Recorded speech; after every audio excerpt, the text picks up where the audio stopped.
Perez, and this is Memoirs of a Fat Girl, going from FAT to PHAT, which means pretty, healthy, and terrific. But we are here today with a really special friend of mine. Her name is Leah Jones, and she is a pastry chef, and she's going to be making some amazing things with us today. We're going to talk to you about alternative flours, alternative sugars, things like that. So we took what could be a decadent chocolate cake, and we're gonna make a paleo chocolate cake, right? So she's going to go through the recipe with us and what we need to make this amazing cake, and I can't wait because I'm gonna eat it. So there we go. Like, I'm dressed like this because right after this I gotta go work it off with my trainer Jalen. Anyway, like him though, I like him. Anyway, Leah, so I want you to take us through like some of the things that you brought with you and how we can start this recipe off. So the recipe is just a really simple, kind of like a chocolate cake, brownie kind of feeling, but we're gonna make it into a, I know, we're gonna make it into kind of like a lava cake, because at night you just wanna have something to just, you know, get the sweet in you, but just kind of, you know, mellow you out. Actually decadent, but you're not gonna have any guilt, or, you know, it's just gonna be really rich and warm and yummy. And it's no guilt chocolate. And you can make this could be like 3 desserts in one. You could just have the truffles, you can have just the cake, or you can have the whole thing. Wow. So it's very multi-purpose. So the first thing we're gonna do is make the truffles for the center. So what's gonna become the molten in the cake. So we're first just going to take your standard dark chocolate chocolate bar. I like to use dark chocolate. You can use whatever you like, but dark chocolate is just full of antioxidants. It's a lot better for you. Does it have less sugar? Less sugar, and there's no milk powder. So usually a standard chocolate, especially milk chocolate, has dry milk solids, and there's soy lecithin in all of them to kind of emulsify, but this you're getting kind of the pure version of the chocolate. So we're doing a 2-to-1 ratio. So we're doing 1 full cup of chopped chocolate. Doesn't need to be crazy. And then we're gonna just take full fat coconut milk. Unsweetened. No, I mean, I like to use it without any gums, like guar gum or anything like that, to kind of bring it together. And so you get those in the cans, right? Yeah, I mean, the ones in the can I think are the purest form. It's just kind of the purer form. So I'm gonna do a 1/2 cup of the coconut milk, and you see there'll be a few chunks. There's nothing to worry about. It's just from the fat, right? So you can either do this over a double boiler, or you can just put it in the microwave. Sure. How long do you want to do? About 45 seconds, just until the chocolate starts to melt into the coconut milk. So you can stir that up, and we can always put it back in the microwave if we need more time. Every microwave is different, guys. So my microwave, I don't know, it's been acting kind of funky, so it's been like taking a little longer to do things. But don't be impatient. Just go ahead and stir it up, and then put it back in for like another 30 seconds until you get the right consistency. Yeah, and if you want a double boiler, I mean, I like doing it that way too. Just a small pot of water. You could put some type of heat-proof bowl on top. Make sure that the bowl is not touching water. The steam from the water will just slowly heat up the milk and melt the chocolate. Stir it up, and then you can just put it in the fridge. So here's a pot. I was gonna do a double boiler, but microwave is just faster. But you don't have to. So the pot fits in there snugly, and you don't want your water rapidly boiling either. It has to be on a simmer, because if it starts to boil, all the water and the condensation comes over the top, and that's where you get into a little bit of danger with your chocolate. Right? Am I right? Yeah. No, you're absolutely right. You know, milk, coffee, coconut milk, that kind of thing is your best bet. So as you can see, it's going to be a nice kind of creamy, liquidy, kind of molten chocolate consistency. Great, so this goes to the side, right? So this, you can put this into the refrigerator for like 15 to 30 minutes. If you're in a time crunch, you can put it in the freezer as well, just to kind of thicken it. Just pay attention and keep stirring it if it's in the freezer. So that will thicken up, so we'll set aside. And now we'll start on the batter. We're gonna get to that in a minute. Let's just prep our ramekins. So we're using 2 different size ramekins today. Just make sure that you can bake them, they're heat proof. So we're just using a coconut oil spray. You can just use raw coconut oil and just kind of rub it in if you want with your hands. And then, Neena, what I'm gonna have you do is just take some cocoa powder and kind of dust this, and we'll kind of hit it against the side and just coat the inside. So this will help when you're baking. It'll just allow, we can kind of take it out and it will give a nice little coating on the outside. If you want to just present it on a plate, or if you want to leave it in the ramekin, you can also do that like too. it has like a non-stick feel, right? Exactly. And alternatively, say you can't get it out, and you tested one, you can't get it out. You know what? Just serve it right in the ramekin. Your guests won't know if you're having a party. You know. That's a good idea. That's true. So we're just gonna coat the whole bottom and the sides. So for the mixture, we're gonna start with 1 cup of almond butter. You could use peanut butter, you could use sun butter. It's whatever you prefer. This recipe is really versatile, exactly. You can kind of customize it to how you want. If there's a nut issue, again, you can use sun butter, hemp butter, you know. So next we're going to do a 1/2 cup of coconut sugar. I love using coconut sugar. It kind of gives a caramely flavor. It doesn't taste like coconuts. I like working with coconut sugar. It doesn't always equal using like a granulated sugar. Oh, that's good to know. Yeah, you just have to be aware because it's definitely a lot thinner and powderier, I guess if that's how you can say. So it doesn't absorb a lot of volume, but it definitely is a good alternative. You have to work with using kind of a collection of other ingredients to kind of make sure, you know, the almond butter and the cocoa powder in this is really what's holding everything together. All right, so coconut sugar, and then we're doing a 1/4 cup of maple syrup. You could use honey if you like. I love using maple syrup. I mean, it takes forever. I know. It takes forever to make maple syrup, if you guys don't know. Yeah, and I don't suggest you go tap any tree and think you're gonna get syrup. It's not. I mean, you have to boil it for days. But please get a high quality syrup, please. I don't like when people say to me that they use pancake syrup as their syrup. Yeah. That is not syrup. No. That is corn syrup with coloring. Yeah. Yeah. I mean, even the fat girl knows that. You just have to use really good, high quality. I try to get as local as possible as well. So just try to get as high quality and as local as you can get your maple syrup. Yeah, and make sure, like you said, make sure it's not corn syrup with just dye and maybe like a little splash of maple syrup with maple flavoring, because that's ingredients. Yeah, I mean, you know, it's good. We're in a time where people are reading ingredients and nuts in there, is that the sugar? So there are just a little tiny bits of chopped up almonds in the almond butter. Nice. If you want some texture, I like some texture. If you want it creamy and you're just a creamy butter person, go for it. But like if I make a PB&J, I would love to have like a little bit of crunch. Yeah, that's really good. Okay. So we're gonna mix that together. You see, it's kind of thick. Yeah, it kind of got really thick on you there. Almost like a dough. Yeah, it's like almost like a cookie dough. And again, that's that almond butter is like our big binder here, kind of holding it together. So have that, and then we're gonna add 2 eggs. Now again, this recipe is very functional. If you have any other dietary restrictions, you don't necessarily have to use egg.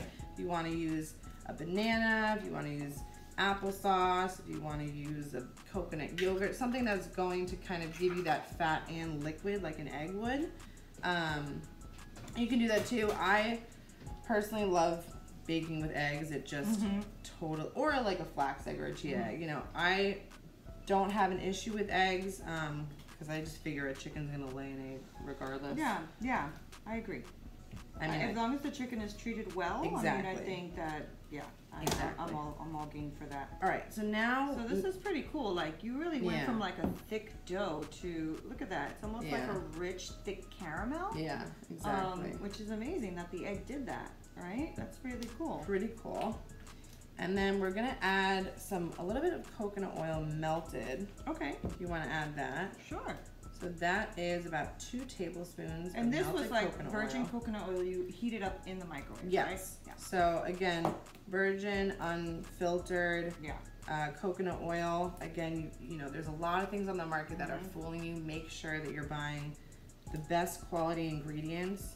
Another thing that I love is my Instapot. I use that thing like it's going out of style, you know. And I'm gonna give you guys that recipe. I'll put the link below for the bone broth that I made, and I made enough for 5 days. So you guys gotta keep watching, and don't forget to subscribe. I'm watching you. Okay. Link below. So we have this amazing, wonderful gooiness. Like, yeah, I feel like we're I can very take a gooey. spoon I know, right now. I know. All right, so now we're gonna do our dry ingredients. So just take a little sieve, and so we have 1/3 cup of cocoa powder. Okay. Again, really try not to use, you know, the Dutch or anything that might have milk powder. And this is like pure cocoa powder. And then we have 1/4 cup of baking soda and 1/8 of a, I'm sorry, 1/4 of a teaspoon. That would be bad. 1/4 of a teaspoon of baking soda and 1/8 of a teaspoon of salt. Okay. Just any table salt. So we're just going to sift this in. You don't have to necessarily sift it, but sometimes cocoa powder gets a little chunky. Yeah, it gets like the little bumps that are hard to break, right? Exactly. Yeah. So this will just give a nice smooth consistency. And you know, the history about sifting your flour and stuff like that is because back in the day, the flour used to come in these like burlap type bags. And so what happened was people used to get little like bugs inside of the bags because that's, you know, they were trying to eat the flour. And so, you know, chefs back, you know, 50s, 40s, 20s, they used to have to take the flour and sift it to take all of the bugs out of the flour. We don't really have that problem anymore, but it's still a good practice because you don't know what factory this was sitting in and, you know, where it came from, and if they had bugs, they might have. And sometimes you might sift your flour and find a little bug in there, you know. I mean, it's natural. This is what happens. This is food. There's nothing you can do, right? Bugs are gonna go, they want to eat too, right? So there are those, I don't remember, and then these little bits, I think are just mainly salt granules, so we'll just throw that back in there. Okay. All right, so we're gonna just mix this together. That's so awesome. And just be careful not to get it all over yourself. I've done that way too many times with cocoa powder. I do that with chocolate a lot. I always get chocolate on my sleeves all of a sudden. I'm like, what? I mean, every time wearing a chef coat. Like my armpit was in the chocolate. What is this? Wearing my chef coat anytime, you know, that's stark white. And every time I work with chocolate, it just ends up all over me. I know. Like, no matter how hard I try. Yeah, me too. I don't know how those chefs that do like chocolate work, how they do it. I know. I don't know how they do it. We used to have to wear aprons and then a plastic apron over it to like keep everything. I mean, you could honestly wear a hazmat suit and still somehow end up with chocolate on you. I honestly, I don't get it.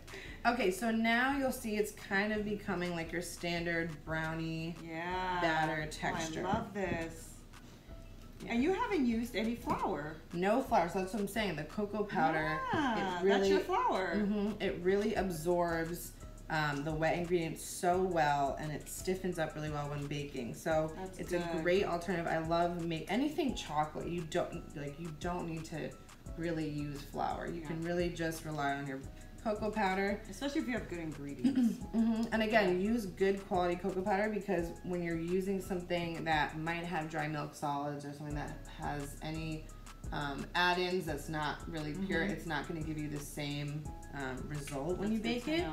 That's good to know, because sometimes people say, I tried to make the exact same thing you did and I couldn't do it. Well, did you use this, this, and this? Well, no, but I had this and this and this in my house. Well, it's not the same thing. Yeah, it's not the same thing. All right, so now what we're going to do is take our ramekins and just kind of portion out a little bit. And what I'm going to have you do is get our truffle mixture that has already been set. And I'm gonna have you make a little, just grab a teaspoon and just kind of make little truffles, basically. You know, I thought I had like a little... Yeah, you could use like a little scoop too, like if you had an ice cream scoop or something. Kind of a big one, yeah. It's kind of big. Okay. So, should I put cocoa powder on my hands? Yeah, if you want to kind of help you achieve a nice round little ball.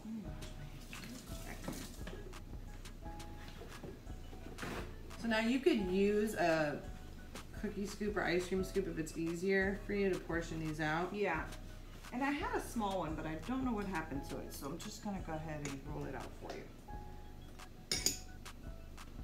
And I'm putting just a little bit of cocoa powder on my hands because I know that this is probably gonna stick. So again, so if you wanted to make those into just truffles, right? Just to serve. Are we putting those in the center? Yeah, we'll put them in the center. And you want a little bit of the batter to cover. This sounds so good. I'm like, yes, no problemo. Well, that's what I'm saying. You know, when you eat this at, you know, sugar is supposed to satiate, right? Sugar is meant to kind of satisfy your palate and kind of cut off your cravings. Whereas salt makes you crave more. So that's why now when we have all these things with salt and sugar inside of them, right? Now we're like wanting more and trying to also satisfy our palate, but we also want, you know what I mean? So it just makes us more and more addicted. So this is, you know, not crazy heavy in sugar, and we're not using any, you know, processed or granulated sugar. So these balls that I'm making are about a ½ inch to an inch. I don't know if that's okay. Is that okay? No, that's perfect. Okay. Like a large kind of heaping tablespoon is perfect. Oh, okay, good. And so you can't tell me that, you know. It could become a problem. You'll have like 22 tablespoons. It'll be all truffle and no batter. So you want the different consistencies, right? So we have a batter, and then we have this truffle, or really thick chocolate. The reason is when it's gonna bake, you know, this will slowly melt in. You don't want it to like melt into the batter and just become one, right? You want it to be, when you break into it, you want just chocolate to pool out. So that's what you're looking in the at. center? Yeah. All right, so we'll put these on a baking dish. I'm gonna wash my hands. Put that on a baking sheet. Yep. And our oven is already set at 350. And we'll bake that for about 15 to 30 minutes, depending on the size of your ramekins. Yes, and I have multiple sizes because I couldn't find my whole set. All right, how long are these for? So we'll start at 15 minutes. 15 minutes. Come back, Leah will show us what the final product looks like. I can't wait to see it. I am like, I'm trying not to lick the bowl. I know, me too. Most fat people lick the bowl, but we're trying to change that, right? So, Leah, thank you so much. And when we come back, we'll go ahead and see what these look like and dig in. Dive in. Yes.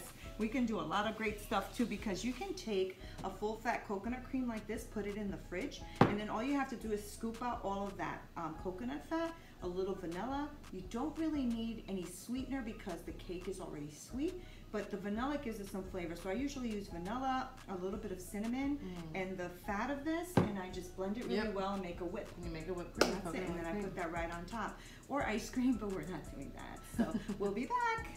Look at that. Woohoo! Look how that baby came out. Are you kidding? Look at that bad boy. Nice.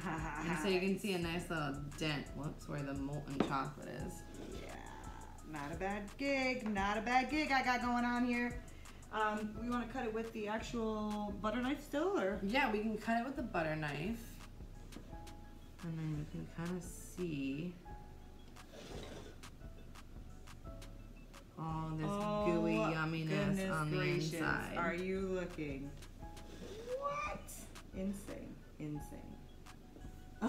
So it's a nice rich dessert. And you can top it off with some fresh fruit. We have cocoa nibs. You can do that coconut cream. Yeah. Whipped cream, like Neena was saying. Raspberries and chocolates are such a good combination. It is. Orange and chocolate is good too. Love orange and chocolate. Like those little, what was that candy that looked like an orange and it broke? Oh yeah, it was like be a ball, right? And then you kind of broke it into like little segments.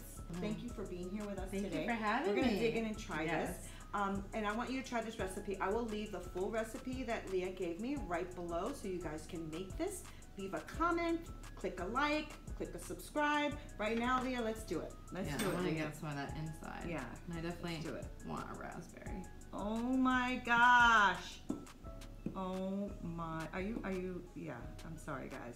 If you guys don't make this, if you guys don't make this, you are missing out. Look at that. Look at that. It's falling off. It's so gooey. It was really rich. Oh, wow. Oh, that's nice. And it smells sweet. Not sweet.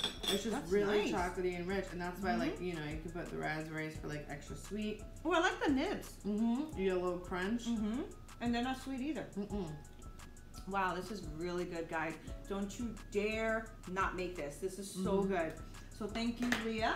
Chef Leah, I appreciate you being here. Thank you so much for watching. This is Neena Perez, and this is Memoirs of a Fat Girl, going from FAT to PHAT in real time. That's it. Yay, that was so good.